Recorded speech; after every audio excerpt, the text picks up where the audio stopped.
qui n'aurait pas déparé une préfecture de France et des quartiers où l'épanouissait dans son grouillement millénaire. Certes, dans la dernière décennie qui a précédé la guerre, la colonie avait traversé quelques troubles, mais on y avait mis fin rapidement. De quoi les indigènes se seraient... La bonne foi des responsables de notre politique en Indochine était totale. Mais elle n'avait d'égal que leur cécité. Comment pouvaient-ils croire que ces millions d'hommes et de femmes, à qui l'on répétait que la France était la patrie des droits de l'homme, à qui l'on avait appris, pouvaient-ils croire que ces gens se satisfaisaient? Les Japonais l'espèrent. Et bientôt, ils encouragent les Vietnamiens à se libérer des Français. En 1945, fin août, Ho Chi Minh et Giap plantent à Hanoï le drapeau de la République. L'empereur Bao Dai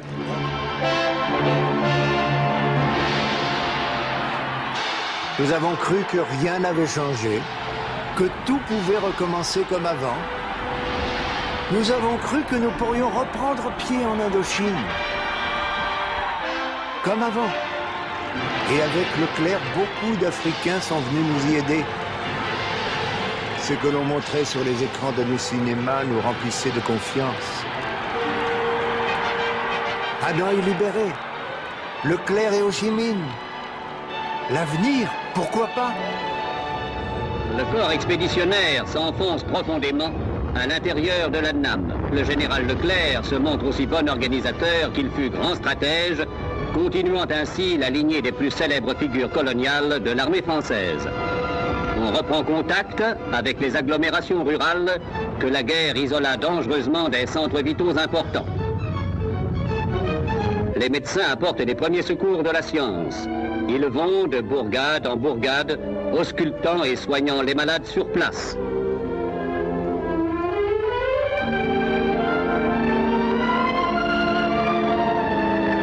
L'organisation du secours à la population civile vient également distribuer du ravitaillement.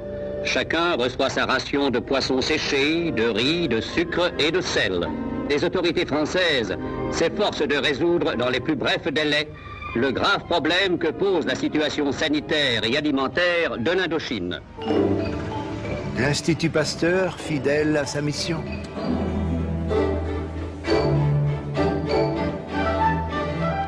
Les enfants que l'on enseignait toujours en français.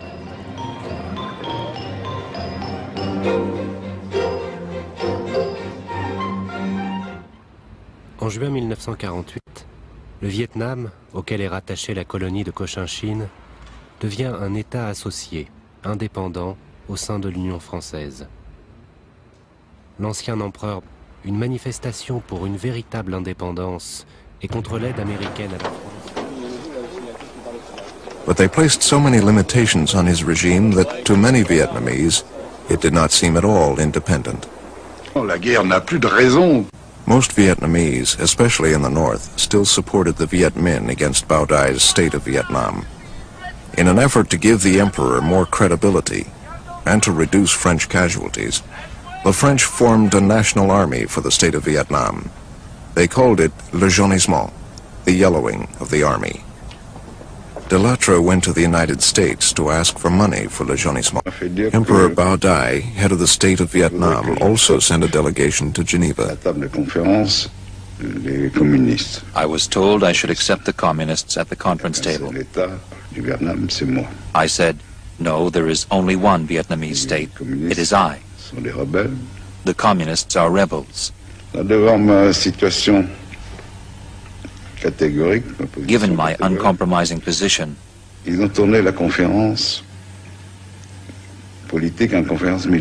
turned the political conference into a military conference. And since I had delegated my power to the French chiefs of staff, the result was that the military conference in Geneva took place between the representative of the French government and the Viet Minh leadership.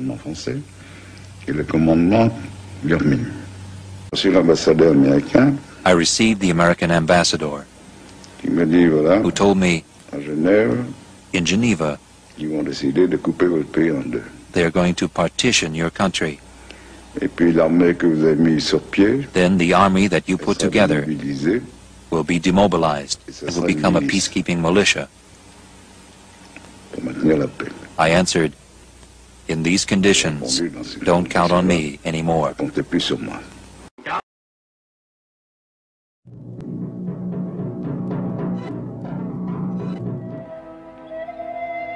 Adieu le Tonkin.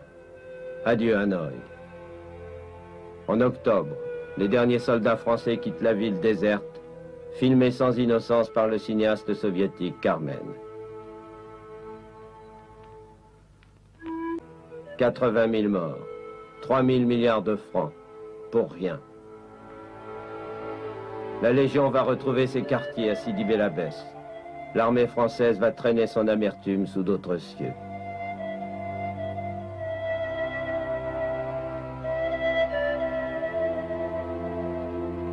L'Indo va lui coller à la peau, pour toujours. Les accords de Genève mettaient provisoirement fin à la tragique guerre d'Indochine qui en était à sa 8e année. Le Sud-Vietnam était attribué aux nationalistes. Le Nord revenait au gouvernement communiste du Viet Minh. Cependant, une zone maritime y resterait libre pendant 300 jours jusqu'en mai 1950 pour permettre le réembarquement de l'armée franco-vietnamienne. Le rideau de fer était alors également une borne kilométrique de la route Hanoï-Haïphong. En fait, c'était un nomade de 3 km d'épaisseur, Viet Minh d'un côté, français de l'autre, de sorte que ce que nous voyons ici, c'est plus exactement la porte de la liberté. En février 1955, il n'y avait plus alors que 3 mois de délai avant l'abandon de la zone libre du Nord, et le temps commençait à presser. Un drame de portée mondiale se jouait ici, un de ces grands dérangements comme l'histoire nous en offre de loin en loin des exemples.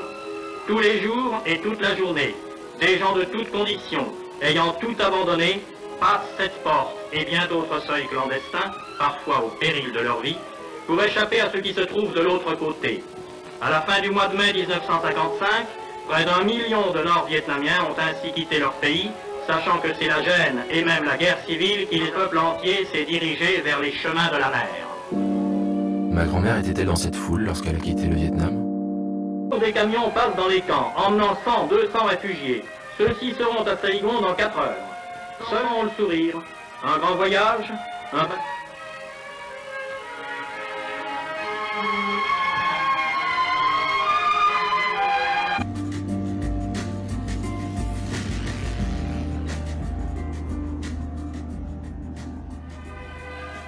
Chaque jour... Et tous les rapatriés d'Indochine, en tout cas pour une bonne part, ont été rapatriés par la FOFI. Et donc, il est fortement probable que ces soldats ne sachent même pas que leurs femmes, leurs enfants et peut-être l'amour de leur vie ont pu un jour arriver en France à leur insu. Et que ni l'un ni l'autre... Un bien leur importe plus que tout, la liberté.